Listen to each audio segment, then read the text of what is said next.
Hi everyone, welcome back to my YouTube channel. I am Radhima your actuarial BFF, and today we are going to dive into a topic that will resonate with every actuary out there, the dilemma risk versus analysis.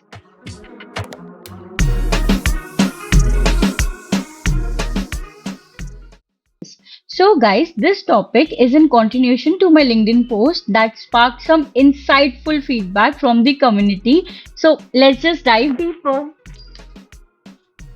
As actuaries, we are trained to analyze data, quantify risk, and provide actionable insights. But there's always that critical moment in our day to day work where we have to decide whether to take that leap of faith with the analysis we have done so far or we dig deeper with the numbers. The dilemma highlights the balance between making the informed decision and overanalyzing the data. Our job as actuaries is about precision and accuracy, but sometimes in our quest for the perfect answer, we might fall into the trap of overanalyzing, leading to what I call spurious accuracy.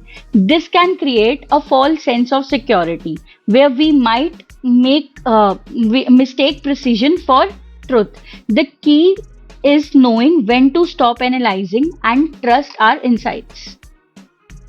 So, guys, how do we strike that perfect balance between risk taking and thorough analysis? The first step is to clearly define the problem and understand the risk appetite, both your own and the organization's. Risk appetite is your ability to take on that risk. So, for that, you need to ask yourself three important questions. First, what is the worst case scenario if I am wrong? Number two, what are the possible consequences of the inaction? And number three, how much uncertainty am I willing to accept considering my risk appetite?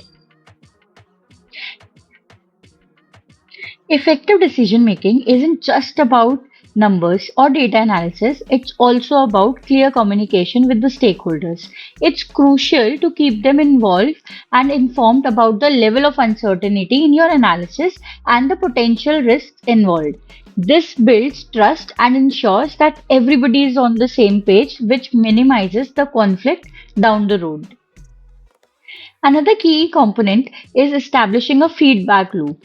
After making a decision, revisit it to evaluate the outcome.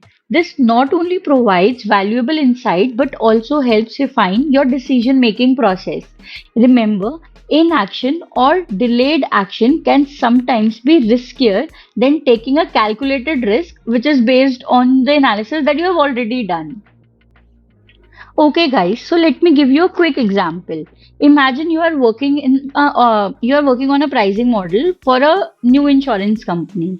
Let's just say that you have done extensive analysis, but you are still uncertain about few assumptions. At this point, you would have like two options. You could spend another week refining those assumptions, or you could move forward with the launch, knowing that the market conditions are favorable. So now think, what would you do? And you can answer down in the comments. Okay, let me help you out.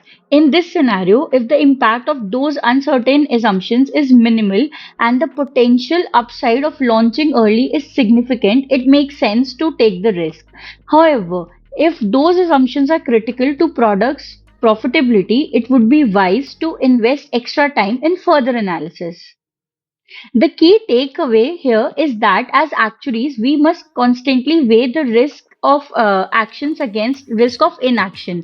It's not just about the numbers; it's about the impact those numbers have on real world decisions.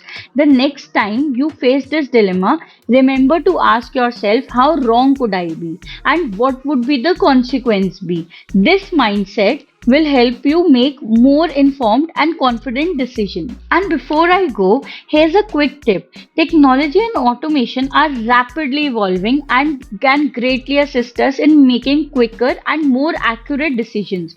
But that's a topic for another video and another day. So stay tuned. I hope you found this video insightful, and if you did, please give it a thumbs up, share it with your fellow actuaries, and don't forget to subscribe to my channel for more content like this. I love to hear your thoughts. How do you handle the risk versus analysis dilemma and your personal experiences? Let me know in the comments below. I'll see you next time. Till then, stay curious and keep crunching numbers. Bye.